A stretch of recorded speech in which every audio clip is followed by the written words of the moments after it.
मुसळधार पावसामुळे सोलापूर धुळे राष्ट्रीय महामार्गाला नदीचं स्वरूप आलेलं आहे। सोलापूर धुळे महामार्ग पूर्णतः पाण्याखाली गेलाय। रात्रभर झालेल्या पावसामुळे ओढे नाले ओव्हरफ्लो झालेले आहेत। धुळ्याहून सोलापूरकडे येणारी वाहतूक सुद्धा संथ गतीने आता सुरू आहे। या संदर्भात अधिकची अपडेट घेऊयात आमचे प्रतिनिधी सागर सुरवसे यांच्याकडून। सागर, आपण पाहतोय पाऊस मोठ्या प्रमाणात पडतोय आणि याचा फटका वाहन चालकांना बसतोय, काय अपडेट?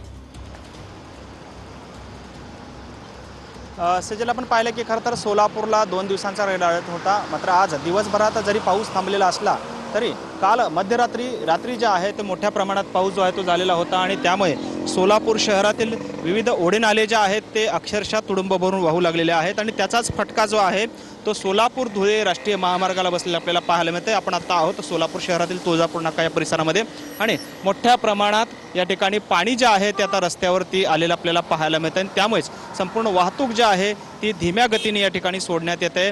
खरं तर गेल्या 4 ते 5 दिवसांपूर्वी मोठ्या प्रमाणात सोलापूर शहरामध्ये जो आहे त्याचबरोबरीने सोलापूर जिल्ह्यामध्ये पाऊस झालेला होता। एकीकडे सीना नदीला पूर आलेला आहे, दुसरीकडे भीमेला देखील त्याच परिस्थिती आणि तिसरीकडे आता सोलापूर शहरावर देखील आता जलसंकट जे आहे ते ओढवलेलं आहे। कारण सोलापूर दिलेल्या